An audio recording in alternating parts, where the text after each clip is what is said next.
Hello chess friends and welcome back to Chess Lovers channel. I hope you have seen my 15 earlier clips on Middlegame books, which according to me are the most rewarding ones to read.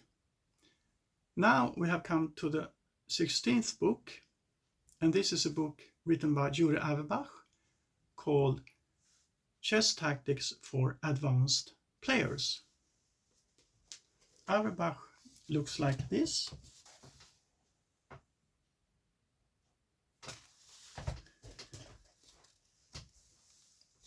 So why do I believe that this is the best book to read regarding tactics? The reason is that he really explains in depth what the combination is. So he's using another wider definition than Botvinnik did.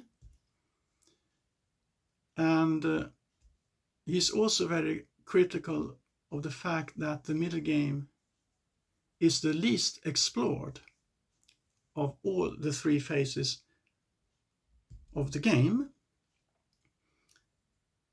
So according to Áverbakh, and he's totally right in this regard, the opening is the most developed phase of the game, and we can even see it today due to all new computer variations.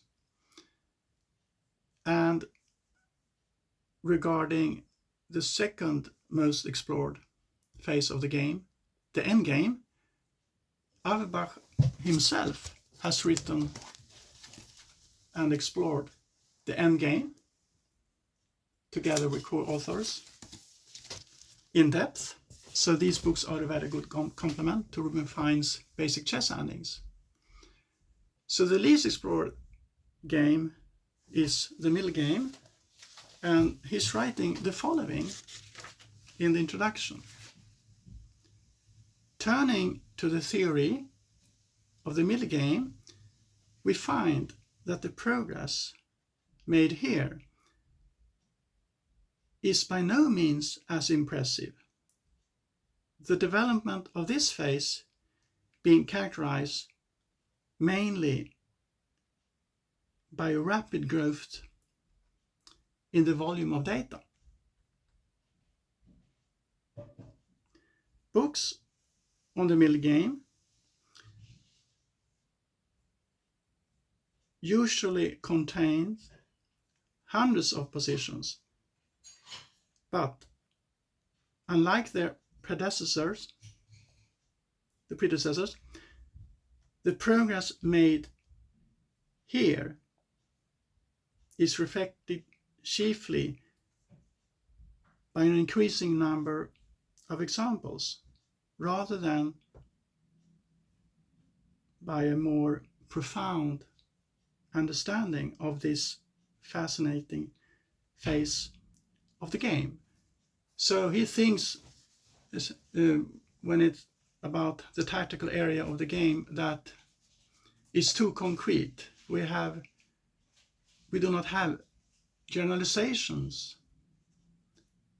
how to deal with tactics and be able to increase our tactical understanding of the game. It's too much focus on variations rather than words, texts, concepts, a richer understanding of what tactics really is. So he's very critical of this, and he has tried to change the picture, what the combination is. For example, according to Botvinnik, a combination is a forced variation with a sacrifice.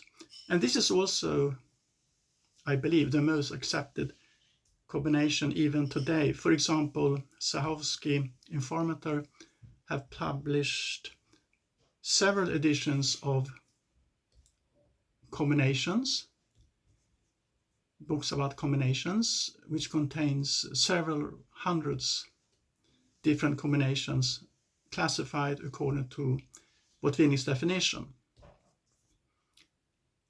But Áverbakh, he wants to widen the definition of a combination.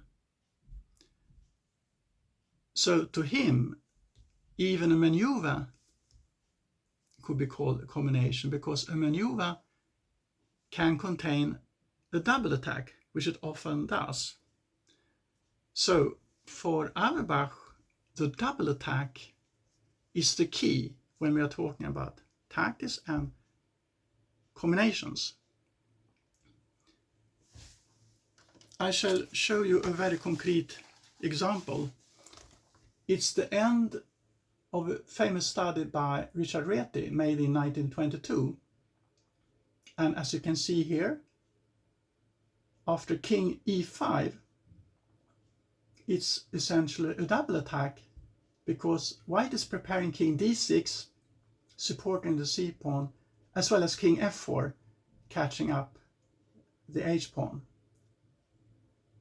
And there are no sacrifices here. So he has another definition of what a combination is. He is writing the following: a combination is a rearrangement of the connection of pieces of both sides, which forces a coordinated connection of contacts, which is advantageous to one side. And this is a key thing. You may call it CCCC, because he is emphasizing coordinated connection of contacts is the essence of combinations. So by believing in this definition of a combination, which covers more positions, we do not limit ourselves. For example, if we study a combination book published by Zahovsky Informator, we only learn combinations according to Botvinnik's narrow definition. But if we adhere to Áverbach's definition, we can also, for example, solve studies which often contain twofold attacks. So this is the key with this book. And his definition obviously affects the very important question how to classify combinations. And according to Áverbakh, you should classify combinations according to whether they are winning or drawing.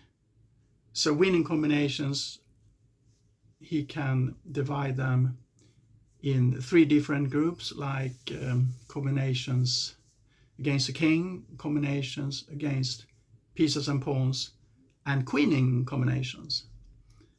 And then he can subdivide them further. We will not go into that now. I recommend you to get this book, Chess Tactics for Advanced Players. Drawing combinations, he can divide into six categories, and they are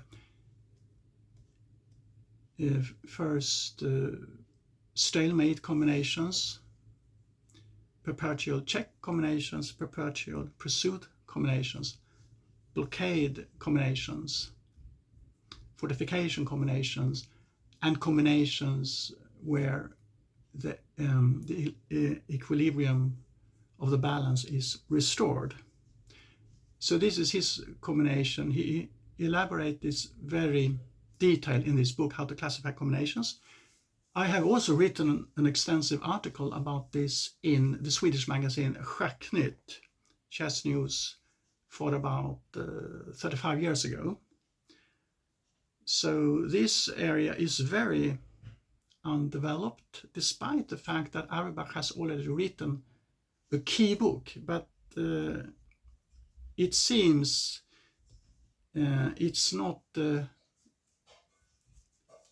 chess world is not fully conscious about this, and Botvinnik's combination is still the main definition.